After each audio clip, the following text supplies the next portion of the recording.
Hey guys, it's October and the spookiest month of the year is finally upon us. There's going to be some interesting changes for how the TBR this month works, but there's also going to be a few surprises, so stick around.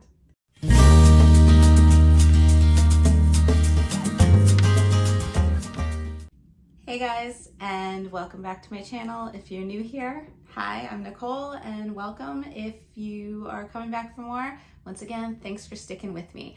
It is October, or at least it will be in about another week, and I get to break out a few of my pumpkins. And if you are wondering, the shirt says I took the DNA test. Turns out I'm 100% witch, and come on, who doesn't love Winifred and the Sanderson sisters? I mean, it's hocus pocus, and there's a new movie coming out for it, so excitement levels are through the roof. I'm a little bit calm, but you know, they're through the roof. So anyway, as I said, October is going to be running a little bit differently due to the readathon I'm participating in, so let's get started with that. For the month of October, I am going to be joining Spoopathon, hosted by Spoopathon. I did join Camp Spoopathon back in August for the first week of August, and it was you had to read books, satisfy specific prompts to get points to fight your way past a killer that was on your path while you were at camp to try to make it back to the safety of your cabin. I completed it on the last day with a few hours to spare, but I did survive. So this month I am back for more, back for another spooky challenge. And Spoopathon this month is actually a month-long readathon. And for this month-long readathon, you will be fighting waves of zombie hordes. The rules and all the more important information are in Spoopy Hall's video for Spoopathon. I will link down below so that you guys can get all that, because hopefully you guys will join in and come and fight some zombies with us. I do have the little printout, and basically this is kind of what you're looking at. You have different zombie waves coming. There's 4 different waves. You also have these sprints and all these other little like city breaks and things. So what I can tell you is that there will be waves of zombies, obviously 4, because you see wave 1, 2, 3, 4 on here. There will also be sprints. The sprint tiles are participating in reading sprints, hosting your own reading sprints, doing some sort of reading sprint, whether it be in the privacy of your own home or joining up with others. City breaks is just like that. That's basically your break tile. You can rest point, you know, all those types of things before the next one comes. And then you have your little things like here it says 150 to heal, 300 to fix a weapon, 450 to, you know, to raid a shop. These are kind of like your specialty tiles where, like in Spoopathon and Camp Spoopathon in August, you would have so many points to beat the killer on your path. You have to have so many points in order to heal, in order to fix a weapon, in order basically to proceed along the path. You have to make these points. However, based upon the team that you join, you basically kind of get like one of those get out of jail free cards, if you will. You get to bypass that without meeting the point needs. For me, I joined up with Team Librarians, which is hosted by Spoopy Hall herself, as well as Lottie from Lottie's Library. They will be my team captains. I am excited because, come on, I love librarians. Being a librarian is, I'm not a librarian, but you know, dream jobs. And I mean, I always think back to Evie in The Mummy, which, you know, spooky season, be the librarian, save the world by reading a book, right? You know, good times. So with being team librarian, the little special trick or whatever, the special gift that you get is to be able to pass the 300 points to fix a weapon. And I tried to be a little strategic about this because I figured the 150 points to heal, if you're getting 25 to 50 points a book plus more, I felt 150 might be easy to achieve. The same with the 450 to raid the shop, since it's closer to the end of the month.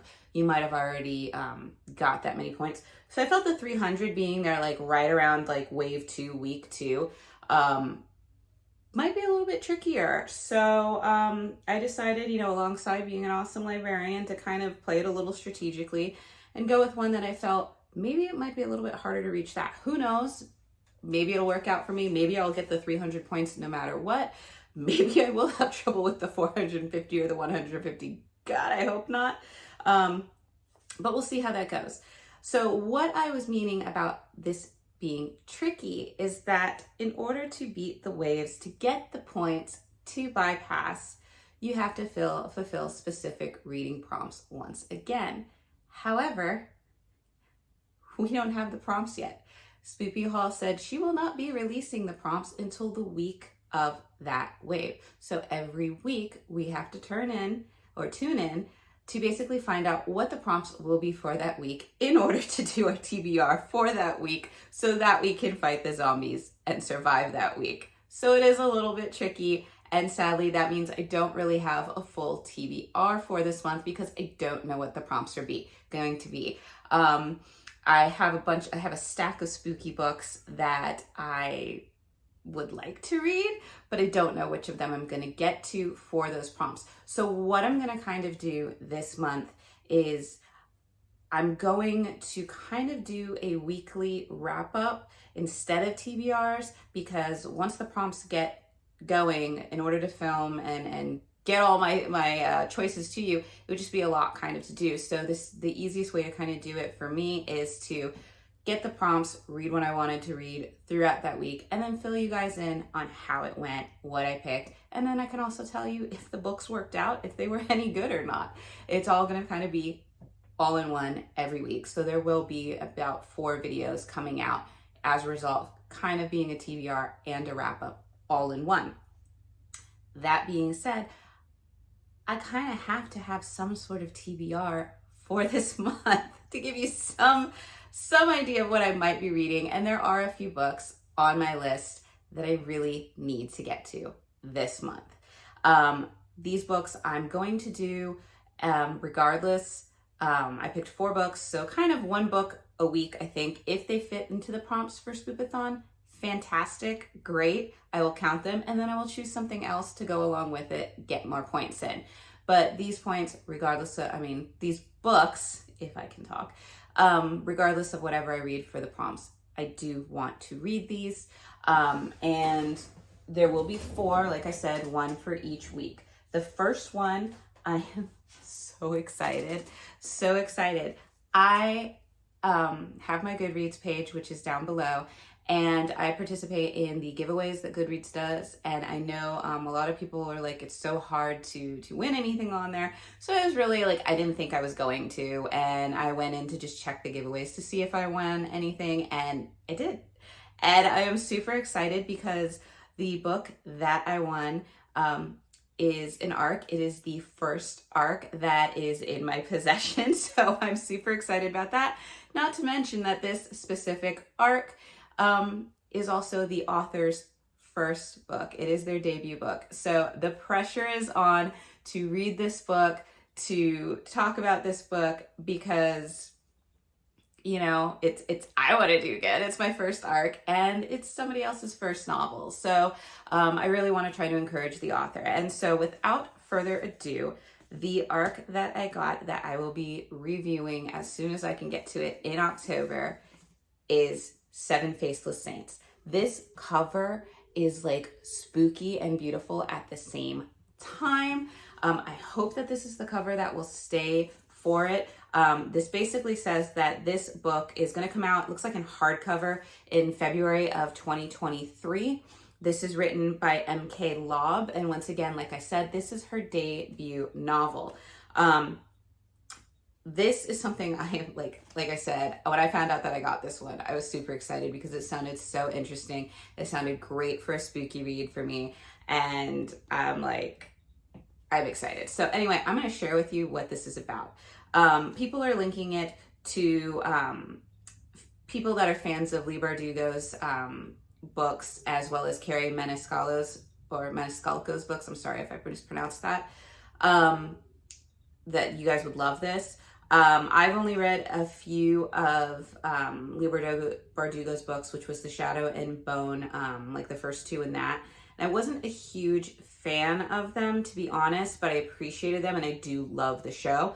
I have a few of Carrie Maniscalco's books on my kind of watch. I haven't gotten to them yet, but they do look really intriguing for me. So once again, it's going to go right in with this book.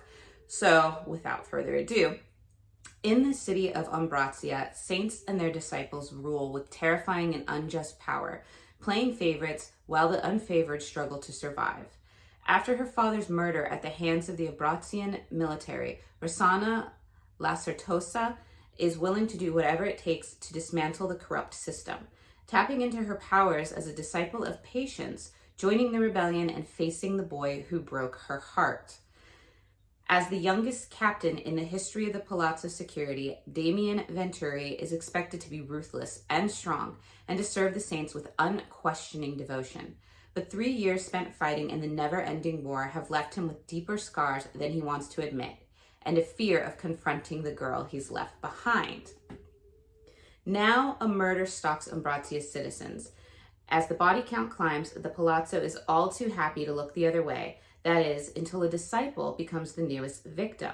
With every lead turning into a dead end, Damien and Roz must team up to find the killer, even if it means digging up buried emotions. As they dive into the underbelly of Umbrazia, the pair will discover something more sinister and far less holy.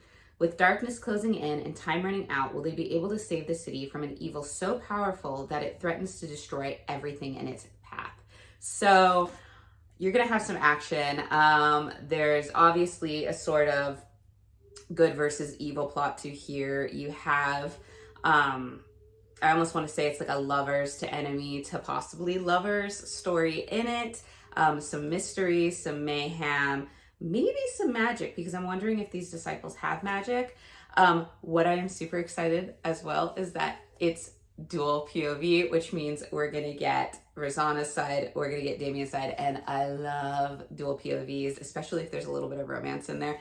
I just find that works out so good, and I actually usually enjoy reading the guy's point of view more than the girls in many situations. I just have more fun with it, I guess. But I am super, super excited. I can't wait to get started. I literally, when I got this, I started screaming because, like I said, it was the excitement. I won something. I mean, winning anything is fantastic. And like I said, winning something that really sounds super good, super fun to read. Once again, I love this cover. I hope this is the cover that, they go with, because it's just beautiful and eerie and spooky. And yeah, October 1st. I mean, maybe even September 30th if I finish my other books in time. This baby's up first. So yes, super excited. Can't wait. Stick around. I'll tell you how good it is. It probably will be worth the wait. So stay tuned. The other book that I want to read for the month of October is Cliterature Club's book of the month. They're going for a monster romance theme. And so we are going with Ice Planet Barbarians. At first, I'm not gonna lie, I passed these books and I was like, there's no way I would read an alien smutty book. I can't. That's just too much. But it started making the rounds on BookTok, and everybody that had got it and had read it said that surprisingly, even though they kind of were on like the fence like I was, like that there's no way, they read it and they said surprisingly the storyline is actually really good, and that the relationship dynamics between the heroine and their kind of alien counterpart is really well thought out, really well done, and just very good. So I was like, okay, well, was on my radar. Cliterature Club picked it for October's Book of the Month, so finally tackling it. And this is the first in the series, written by Ruby Dixon. I think there's like 3 books that are already out, but this is the first.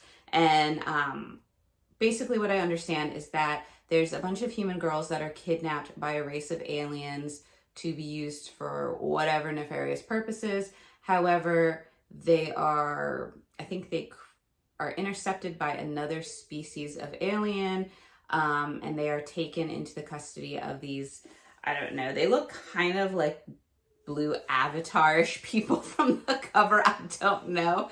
But they're apparently supposed to be the nicer aliens, and then they basically, I think they crash on a planet, and they kind of task themselves with taking care of these Earth women, and romance ensues between the couples. It starts to develop, they catch the feelings, and yeah, it should be interesting to say the least. But like I said, with a lot of people saying that it has been more surprisingly, well done in such a good way that people are raving about it. I'm high hopes, high hopes. So off to a good start.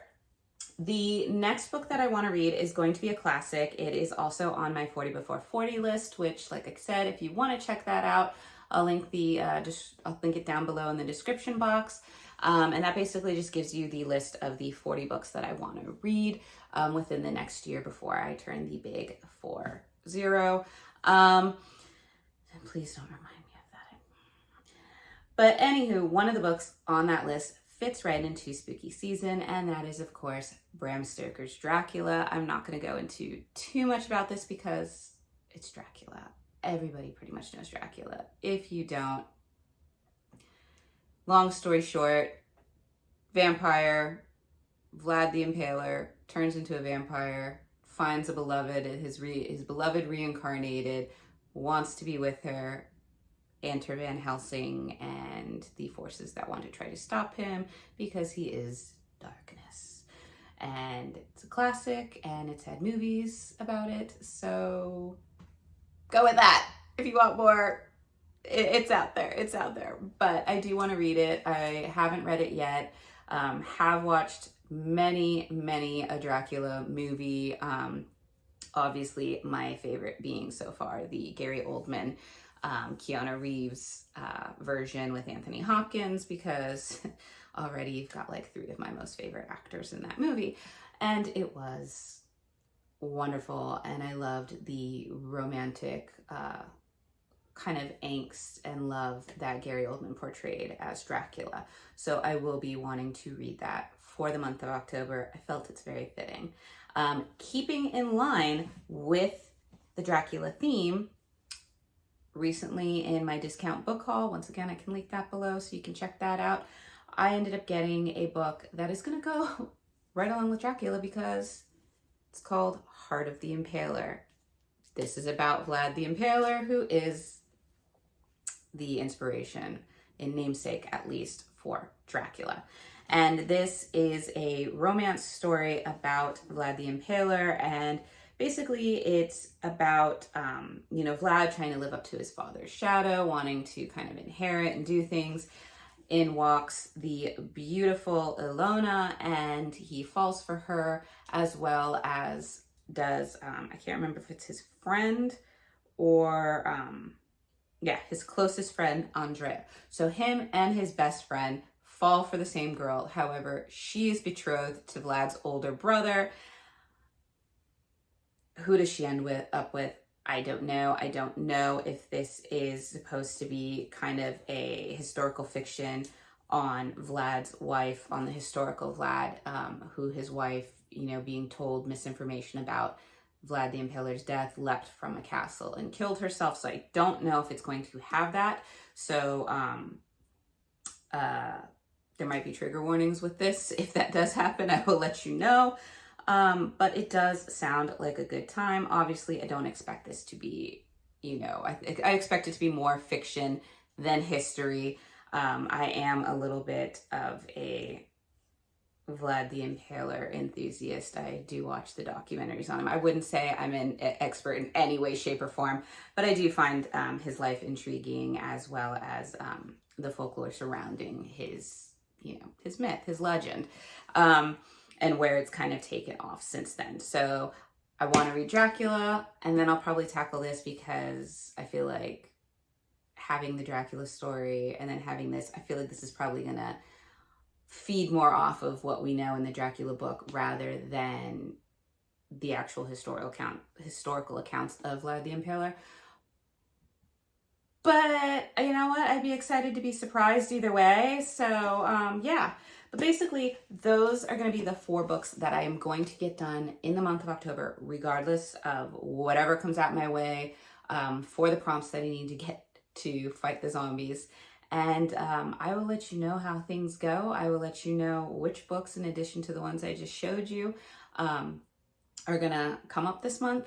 I do, as a little side note, I have finished watching some films for my first few Was It Better Than the Book series that I wanted to do. So those should hopefully be popping up on the radar in the next few weeks. So stay tuned to check those out and let me know your thoughts.